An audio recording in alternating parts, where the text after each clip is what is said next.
The Cannabis Conversation.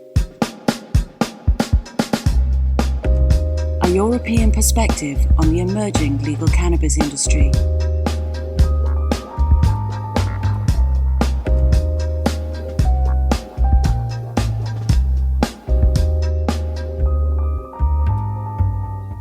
Welcome to the Cannabis Conversation with Noosh Desai, where we explore the new legal cannabis industry by speaking to the professionals that are helping to shape it. Welcome back. Hope you're all well. I have just returned from Breaking Convention this weekend, which was held at Exeter University. I got to experience living in halls of residence again, which was quite fun. Took me back a bit. A beautiful university, amazing campus, and incredible views.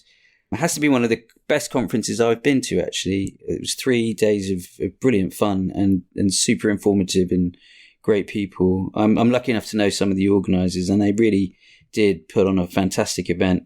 Great talks, workshops, installations, and a lot more. Lots of great conscious people there as well, and I made lots of friends, and I would definitely highly recommend for any subsequent years. As mentioned in the last pod, I was also at the Brighton Medical Cannabis Summit a couple of weeks ago.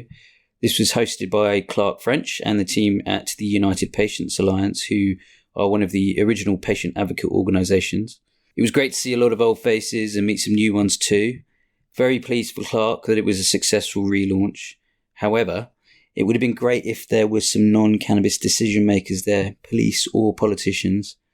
Really great talks, but it was a bit of an echo chamber, and unfortunately, this is a bit of an issue for the industry. This was no fault of the organisers at all, of course. They put on a great event, but it does feel like we're all constantly preaching to the converted, not just this conference, but most conferences I go to. So I hope that changes soon. Once again, this episode is sponsored by our very good friends at Lumino. We are talking about the European cannabis industry today. Lumino have recruited for numerous businesses across the whole of Europe. They've recruited for businesses in 3 key areas: plant-facing, so things like cultivation, extraction and manufacturing; commercial, things like senior management, marketing and sales; and medical, things like clinical and pharmaceutical roles. They are always happy to chat, best people I know in the biz. So as always, if you do need help with HR or recruitment, please do get in touch with them at luminorecruit.com. And obviously, please do mention my name when you do. Now, on with the show. Enjoy. On today's show, I have Nikolaas Faes. Nikolaas is the Senior Research Analyst at Bryan Garnier Co Limited. Nikolaas last year published a report on European cannabis towards the end. Nick, how are you? Welcome. Thank you very much, Janusz. Thank you for having me on your show. No, real pleasure. There's obviously been quite a lot of recent news about Germany, so this is a really good time to chat, and we'll get into that in a minute.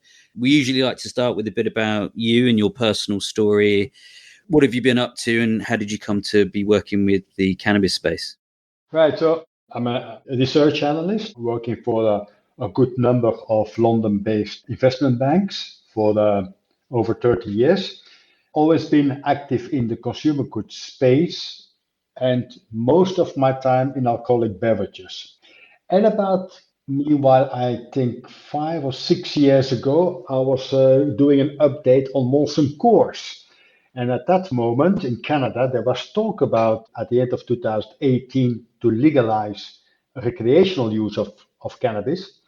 So I thought I better have a look on what this cannabis is about and how that potentially can impact figures, financial forecast for the alcoholic beverages industry. And once I started looking at that, and I remember actually the first document that I looked at was the United Nations Office for Drug and Crime report of 2016. And one of the first things I read was that cannabis that year in 2016, just as the years before, had not led to any deaths. And that was a bit of a shocker of me, because not being active in any of the recreational drugs, I thought, well, all drugs are the same and they're very dangerous and you die from it if you have an overdose, etc. And then I learned that actually that was not at all the case for cannabis. So it's actually that reading that document and then looking at what the impact could be on alcoholic beverages industry that led me to further dig into the cannabis area. That's really interesting. I mean, a lot about what we talk about on the show, and as I'm sure you've come to know as you've kind of researched this industry, is dealing with stigma. And it's interesting that you reflected on the fact that you previously had these ideas about it. Did it take you a while to kind of overcome those preconceived ideas? No, not at all. I think it was because maybe it has to do with my trade. Being a research analyst, you look at the facts, and there's no, Mm. and then you start building models or interpreting those facts. But it was very quickly clear that I remember quickly Googling about that mortality rate and having to conclude a couple of hours later that actually indeed that was true. So then of course came the wondering why this was something that this was a plant that was illegal and what the drivers were behind that. Yeah. So it was actually for me, it was very quickly to accept, well, these are the figures. Then something is not right on how society in general is looking at this herb. Yeah. And it's great to hear that, actually, because hopefully being able to communicate more information about it and the reality will help people to not be so afraid of it, let's say. So yeah, thank you for sharing that. So look, you published this report at the end of last year, which was kind of, quite all encompassing, 100 pages plus, talking about European cannabis. And we'll obviously, the big topic is Germany. So we'll come and talk about that in a second, but maybe just let's start with the report that you wrote. Are there a few kind of key headlines that you sort of would like to share with the audience that came out of the report? Well, first of all, of course, was looking how large this market is. And we have some hints from Canada and from the US what the type of consumption is that of cannabis in terms of consumption per head, what the prices are. So we can kind of form ourselves an idea on how large the US and Canadian markets are, the North American market. And from that, we can derive how large currently the European market in general is and till what size that can grow. I remember first on the US noticing that indeed currently the market is about 90 billion US dollars, of which about just over the third is already legal in the sense that it is legal on a state basis. The European market, although there are a bit more population, there is on average lower consumption per head. We're estimating at $75 billion. So it's quite a very sizable market that size in Europe. Second conclusion was that yeah, there is some progress in all kind of medicinal programs, but that is a very slow process. And also, if there would be legalization of adult use cannabis around the corner, and that is something that is also going to be of a slow progress, but an unstoppable progress, I would say. I think that was a second conclusion. And of course, given that size of the market, exactly the same as in the US and Canada, it is a market that operators will not be able to resist. So that probably will mean that we will see the same kind of influx of companies in that European market as we've seen in Canada and as we're seeing in the US. With, of course, from that coming overproduction, etc., and declining prices. And when you say declining prices, you also mean increased consumption. And the legalization itself, like it was in the US and Canada, will allow a new type of consumer to enter that market. And we've seen in Canada the consumption since legalization in terms of tonnage increasing by nearly 50%. Does that include black market? Yeah, sorry, that is a legal and illegal market. Yeah, the total market. Yeah. Very So, interesting. and that is something that we would expect in Europe to happen as well. And if you look around, there are plenty of consumers who would love to try cannabis, mainly because of its health benefits. And I'm thinking about an older consumer base, mainly because of their health benefits. And yeah, currently will not go into the black market to obtain those substances. That makes a lot of sense. Yeah. And do you cover industrial hemp as well as part of this analysis? No, not really. I've not ventured into that area But obviously, if at least not in that report, if you go to industrial hemp, there's so many applications of industrial hemp in terms of building materials, in terms of textiles, that also there you could see the benefit of developing further that hemp industry, given the more green credentials of hemp compared to, for example, cotton or other materials.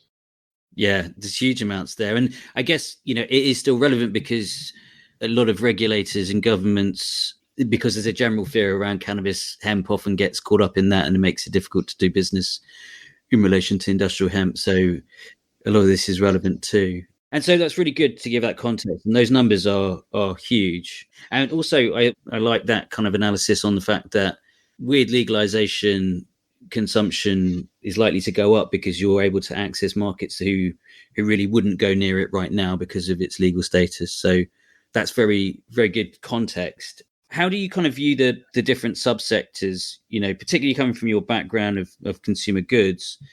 CBD seems very much a sort of CPG type product, but medical is obviously a lot more complicated. How are you seeing the subsectors?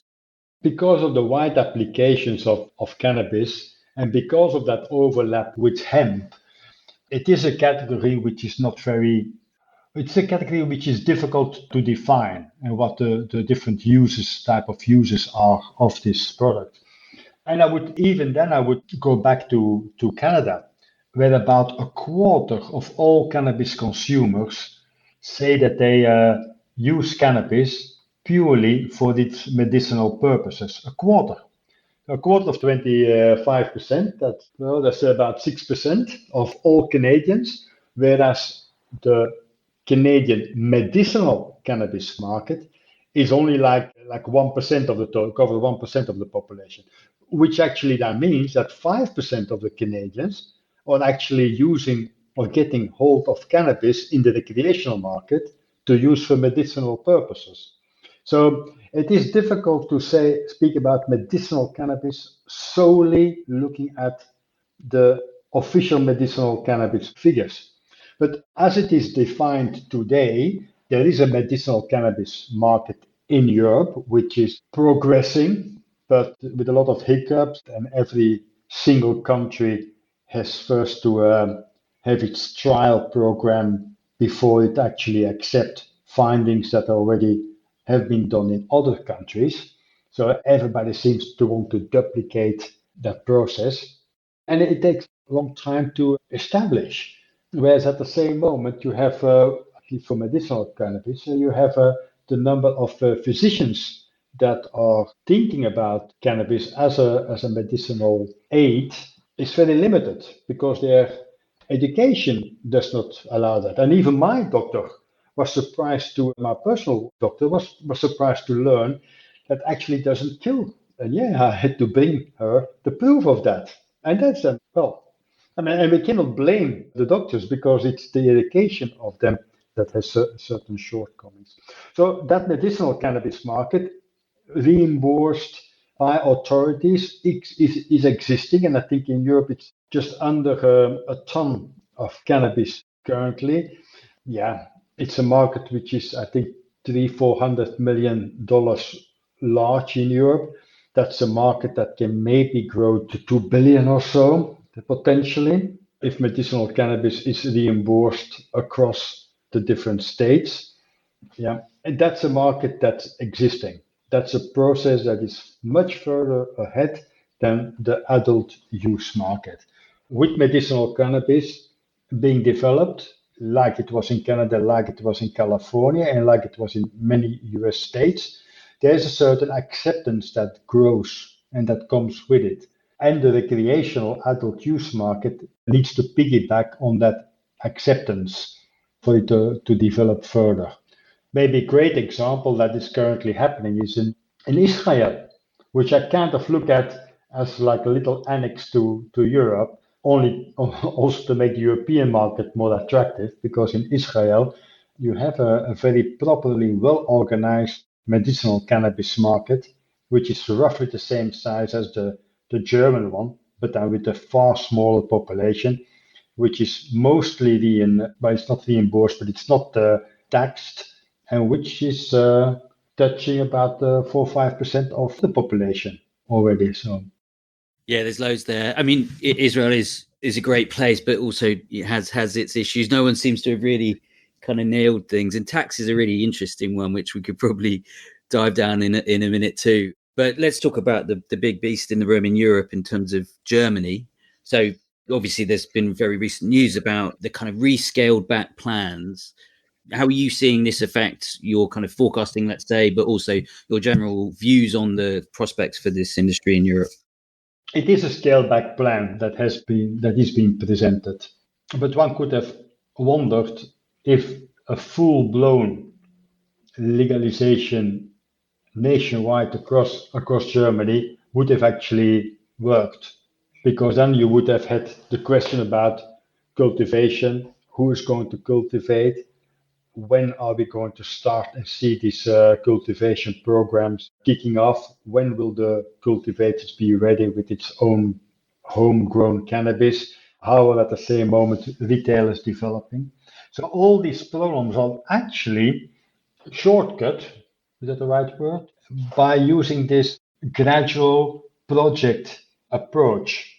Because with regional projects which will allow commercial supply, which will be rolled out per region, and I don't know yet, because there is no draft legislation on it yet, how this region will be defined. But if we look at Switzerland, where you have these regional projects, regional products, there can be cities, can be cantons, can be groupings of cities, can be different organizers within a city who are using different ways of approaching their consumers. So there's a lot of possibilities there. And with this project approach, one can see how gradually you could start establishing a cultivation base in Germany, distribution, sales, retail of this product. And so allowing this industry to build up gradually over the next 4 to 5 years, by when there should be a reassessment of this project and of these projects. And as a consequence, I believe we will see in 4 or 5 years' time this more nationwide approach, allowing the government, meanwhile, to establish and to persuade other EU members to follow a similar path. Yeah, there's loads there. I mean, that's quite significant, right? If you think about a lot of the investment pitch that have been circulated in the last year or so around which are heavily planning around a more developed market happening quicker. Do you think a lot of companies are going to run out of money basically before that happens? Going out of money. There will be a lot of operators who will be fighting for a place at the table. And because those projects will gradually emerge, there will be a lot of competition around that table for every project. And when you say competition, then that is not necessarily good for the companies who are participating in it. And then I come back to what I said all in the beginning, that yeah, it remains to be seen if this is actually just like it is in the US or in Canada, if this is going to be a profitable business for cannabis operators in that first stage.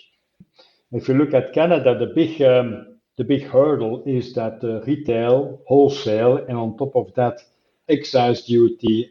So that because of the government lifting excise duty, organizing the wholesale, and organizing large parts of the retail, that the government takes 70% of the revenue of the legal cannabis market, and that all the operators are fighting for the remaining 30%. In the US, it's a bit the same. Also, there, the governments take about 70% of the revenue, 60% of the revenue, because of the way the federal taxation system works, where the federal government will say, well, you're doing something which is federally illegal, so we're going to tax you roughly at your gross profit, full taxation of your gross profit.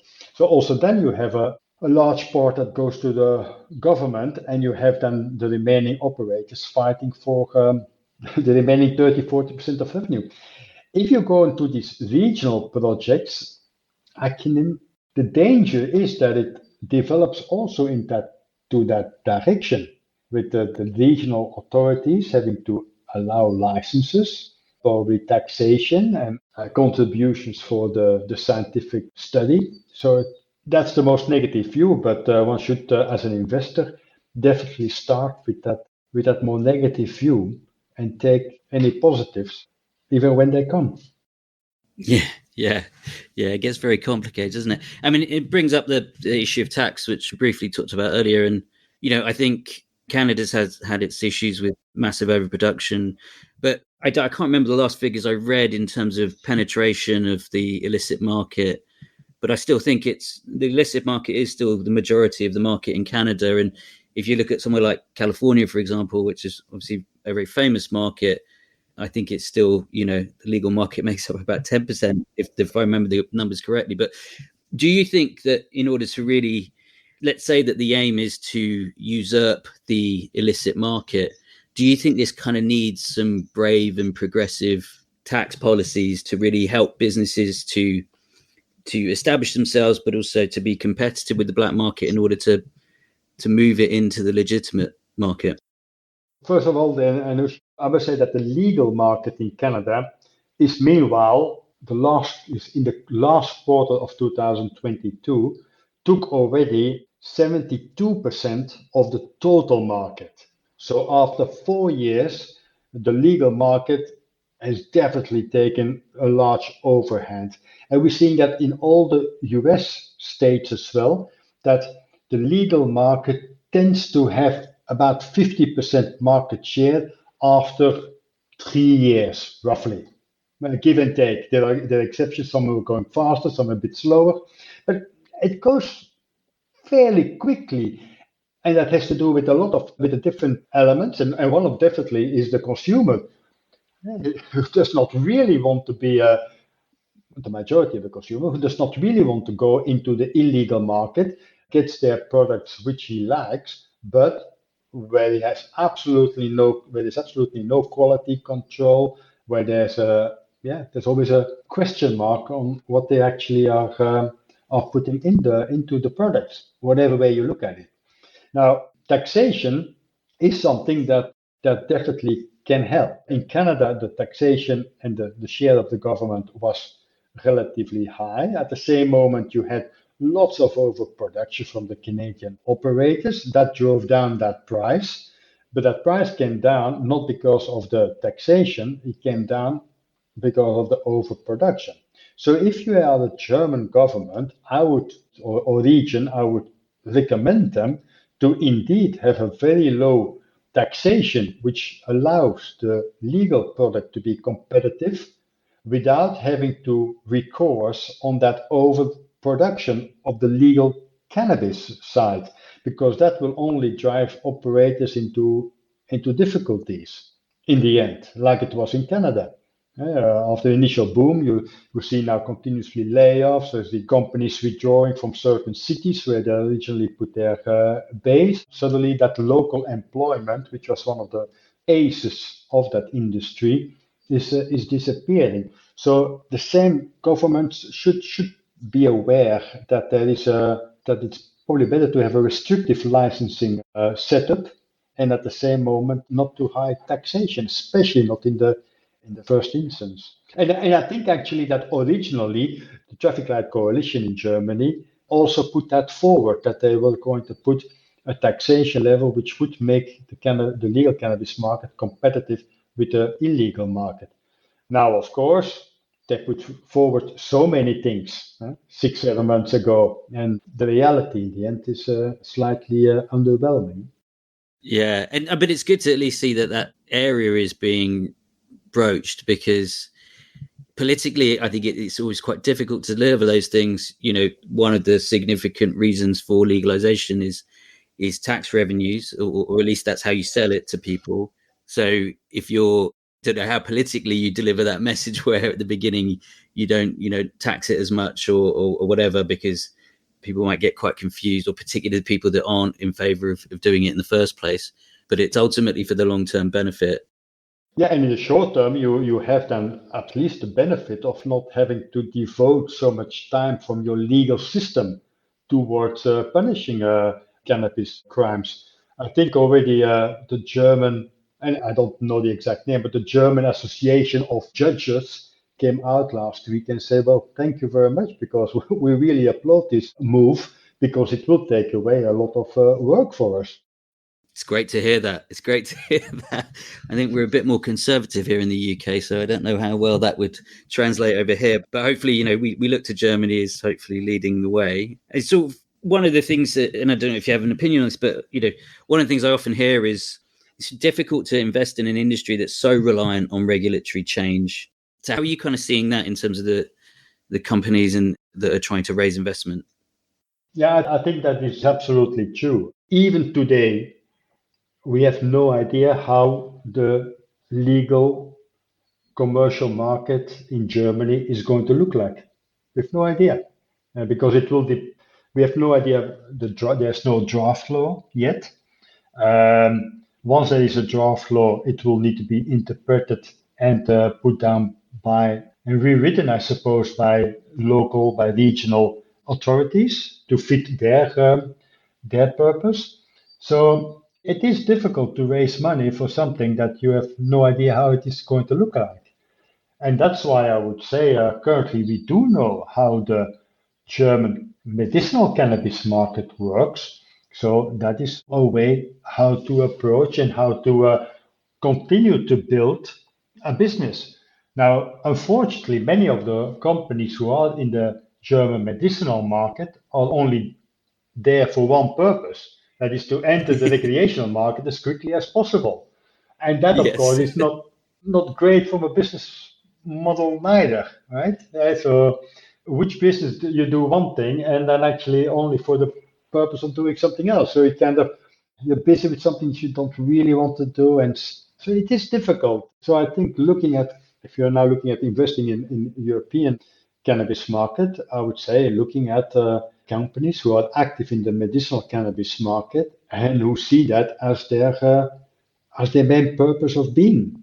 And I'm sure that if something else comes along, that many of them will also venture in something else. But it's different to see how they approach it. If they start by a slide of saying how big that the European cannabis market is going to be in 10 years' time, well, then you definitely are having to do with a company who's just purposely looking at medicinal only as an entry recreational and not for the medicinal market on itself. Yeah. Yeah, yeah. No, you nailed it there. I mean, I see a lot of companies that are pretending to be medical, but are kind of recreationally in waiting. And, the hallmarks are, there's not a huge amount of involvement or speaking to actual patients, and certainly not enough money is being invested in clinical research. Now, look, those are, well, certainly the clinical research side is very expensive. So there's understandable issues there. But yeah, I think developing that body of evidence to convince doctors, etc., that's been a lot slower than I think most people were hoping for. Yeah, also because the taxation and was so high in Canada and the overproduction was so high, some of the initial participants, like at the 5 years ago, Cannabis Growth or Afria or Aurora, they all spent quite a lot on this clinical research.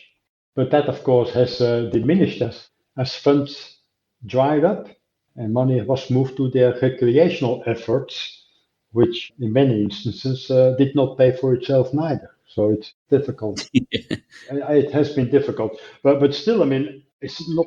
There are companies who are much more. Let me go back to the Israeli market and let's take an example of Intercure. eh? Great Mm. company, fully focused on the medicinal market, but maybe 30% market share in the medicinal cannabis market in Israel, making proper profits, investing a lot in medicinal cannabis research, fully focused on it. But I can bet you once recreational is allowed, Mm. that they will also move to recreational. But for the moment, it's all fully focused on the Yeah. medicinal market, building out pharmacies and so on, and profitable. So there are ways of doing it that can be profitable. Yeah. Yeah. I also noticed a trend of medical companies who were kind of dipping their toe in with CBD as a way to just generate some revenue in the short term. Have you seen that? Yeah, that's exactly the same. Like here in Europe, developing CBD shops for in the end actually wanting to transfer those CBD shops into the recreational cannabis outlets. Huh? Yeah, we see that as well. Brilliant. It's the same problem, and then there are so many CBD brands, so it's also very difficult for consumers to understand which Yeah, it's brands very are. tough to differentiate in that space, I think. Absolutely. And it's also difficult to explain to the consumer what it is. Yeah, and if I may, might go to make another comparison in the alcoholic beverages industry. I'm wondering if cannabis is moving to the direction of the wine industry, where you have a whole series of brands and nobody really understands what the differences are. And you go by certain varieties, maybe. And you enter a supermarket, you're in the front of the aisle of wines. And yeah, how do you choose? And I think the same difficulty is probably with it seems to start developing with cannabis. Yeah, for the moment, there are not really any brands around. Not even in Canada. After 4 years, biggest brand has what 4% market share, something like that. That's the biggest brand in Canada. Yeah, the allusions to the wine industries have been talked about quite a lot, and that's a really interesting kind of comparison. But I'm conscious of time, so I'm going to let you go now, Nik. This has been really, really illuminating. Thank you for sharing. I think you're going to be at Cannabis Europa in London in a few weeks' time. Is that right? Absolutely. Wouldn't want to miss that and hear what all the European players have to say on this very, very exciting mark. Because I know, Anush, that my tone was being a bit more pessimistic, just to bring some sense in the approach that we have on this cannabis market. But hey, let's not forget a potential 75 billion European market. That's a large market, and there's a lot of money that's going to change hands. Yeah, a good positive note to end it on. So thank you. And I look forward to seeing you in a few weeks' time at Cannabis Europa. So, Nik, thank you so much for joining, and I look forward to speaking to you again soon. Okay, we'll catch up then. Brilliant. Bye, Anush. Thank you for having me. No worries. Bye-bye. Thanks again for listening. Hope you enjoyed the show. If you did, please subscribe, rate, review, and share the podcast. It will help me spread the good word on how this amazing industry is developing. I'm a commercial lawyer and I work with a number of cannabis businesses in the UK. If you need help with commercial contracts, data protection, employment, corporate, or other business legal needs, please do get in touch with me via LinkedIn or at anuj@canvas.global.